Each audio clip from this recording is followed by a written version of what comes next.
સુરત અને મોટા વરાછામાં આવેલા સુદામા બેન્ક્વેટ હોલ ખાતે પત્રકાર એકતા પરિષદનું મહાઅધિવેશન યોજાયું હતું। મોટી સંખ્યામાં પત્રકાર મિત્રો મહાઅધિવેશનમાં જોડાયા હતા। ગુજરાત રાજ્ય પત્રકાર એકતા પરિષદ દ્વારા અનેક સફળતાના શિખરો સર કર્યા બાદ 400 પત્રકાર સભ્યોમાંથી આજે 10,000 જેટલા પત્રકાર પરિવારનું વટવૃક્ષ બની નાના પત્રકારને છાંયડો પીરસી રહ્યું છે। સરકાર સમક્ષ પત્રકારોની માંગણીને વાચા અપાવવા જઈ રહ્યું છે। જ્યારે પત્રકારો પણ હવે પોતાનો પરિવાર માનીને સંગઠનમાં જોડાઈ રહ્યા છે, ત્યારે દરેક જિલ્લાના દરેક તાલુકા કક્ષાએ અધિવેશન યોજાઈ રહ્યા છે। રવિવારે સવારે સુરત ખાતે જિલ્લા અધિવેશન યોજાયું હતું, જેમાં મોટી સંખ્યામાં રાજકીય આગેવાનો, સરકારી અધિકારીઓ, દાતાશ્રીઓ તથા પત્રકાર જોડાઈને કાર્યક્રમને સફળ બનાવ્યો હતો। ગુજરાત રાજ્યમાં 33 જિલ્લા અને 252 તાલુકાઓમાં પ્રસરેલું પત્રકાર એકતા પરિષદ સંગઠન હર હંમેશ પત્રકારોના પ્રાણ પ્રશ્નોને વાચા આપતું આવ્યું છે।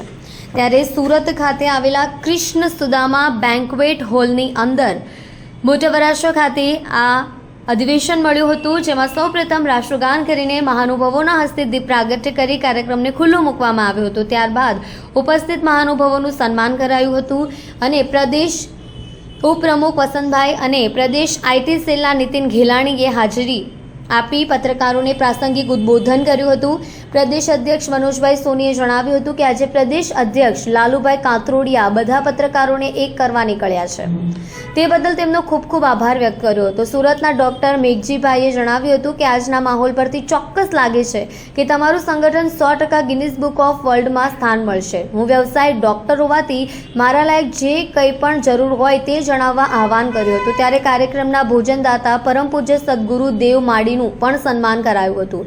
અધિવેશનના મુખ્યદાતા અરવિંદભાઈ પટેલનું પણ વિશેષ સન્માન કરાયું હતું। ત્યારબાદ અન્ય હાજર મહાનુભાવો દ્વારા પણ પ્રાસંગિક પ્રવચન આપ્યા બાદ સુરતની પત્રકાર એકતા પરિષદ ટીમ દ્વારા પણ જિલ્લા પ્રમુખ સતીશભાઈ કુંભાણીનું સન્માન કરાયું હતું। ત્યારબાદ તમામ મહિલા વિંગ દ્વારા પ્રદેશ મહિલા વિંગના અધ્યક્ષ સમીમબેન પટેલનું સન્માન કરાયું હતું। તેમણે જણાવ્યું હતું કે સરકાર દ્વારા જે મહિલાઓને પ્રાધાન્ય આપ્યું છે તે રીતે જ પ્રદેશ અધ્યક્ષ શ્રી લાલુભાઈ કાતરોડિયાએ પણ આપણી ટીમમાં મહિલાઓને એટલું જ કવચ આપે છે।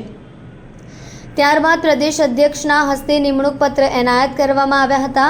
આ પ્રસંગે ખાસ ઉપસ્થિત પત્રકાર એકતા પરિષદના પ્રદેશ અધ્યક્ષ શ્રી લાભુભાઈ કાતરોડિયા દાદાએ જણાવ્યું હતું કે જે પત્રકારો થઈને પત્રકારોની ટીકા કરે છે તે શાળમાં સમજી લેજો, આ સંગઠનમાં નાના મોટાનો ભેદભાવ નથી, પીળો પત્રકારત્વ કરતા લોકોનું આ સંગઠન નથી, સાચા અર્થમાં પત્રકારોની પીડા સમાજને પણ નથી।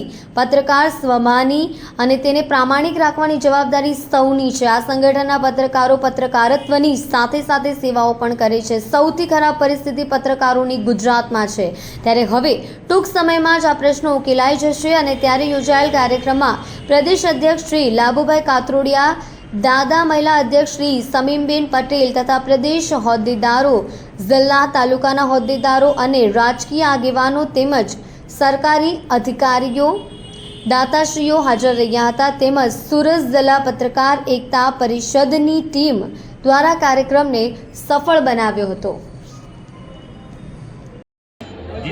લાભુભાઈ કાતરોડિયા, અધ્યક્ષ પત્રકાર એકતા પરિષદ ગુજરાત।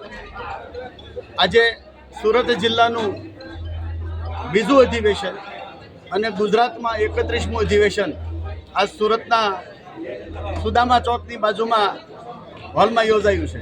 બેન્ક્વેટ હોલના ઉદ્ઘાટન પછીનું આ પહેલું અધિવેશન છે। અહીંયા કોઈ કાર્યક્રમ થયા નથી, પણ આટલી સુંદર વ્યવસ્થા જે હોલના માલિકોએ આપી છે, એણે સહયોગ આપ્યો છે। અમારા આમંત્રણને માન આપીને સમાજના શ્રેષ્ઠીઓ પણ મોટી સંખ્યામાં ઉપસ્થિત રહ્યા છે। પત્રકારોએ પણ જિલ્લેથી હોદ્દેદારોએ હાજરી આપી છે અને સુરત જિલ્લામાંથી પણ પત્રકારો ગ્રામ્ય અને શહેરમાંથી ઉપસ્થિત રહી આ કાર્યક્રમને સફળ બનાવ્યો છે। અમારો અધિવેશનનો માત્ર મોટિવ એટલો છે કે પત્રકાર દરેક સોમાની જ છે, એટલે તો એ બીજાની વિરુદ્ધમાં લખી શકે, પણ આ સોમાન ભંગ ન થાય એના માટેની જવાબદારી સમાજના શ્રેષ્ઠીઓની છે। સમાજના શ્રેષ્ઠીઓ જો પત્રકારનું પડખું બનીને ઊભા રહેશે, એનો ખભો બનીને ઊભા રહેશે, તો ચોક્કસ પત્રકાર સોમાનથી પત્રકારત્વ કરશે। નબળા માણસની મદદ લેવાની પત્રકારને કોઈ દી ઈચ્છા નથી હોતી, પણ ન છૂટકે જવું પડે છે। સમાજના શ્રેષ્ઠીઓ જો પત્રકારનો સધિયારો બને તો આ પત્રકારત્વ ખીલી ઉઠે। ગુજરાતમાં એક નવી દિશાનું પત્રકારત્વ પેદા થાય એના માટેનો પ્રયત્ન અમે કરી રહ્યા છીએ.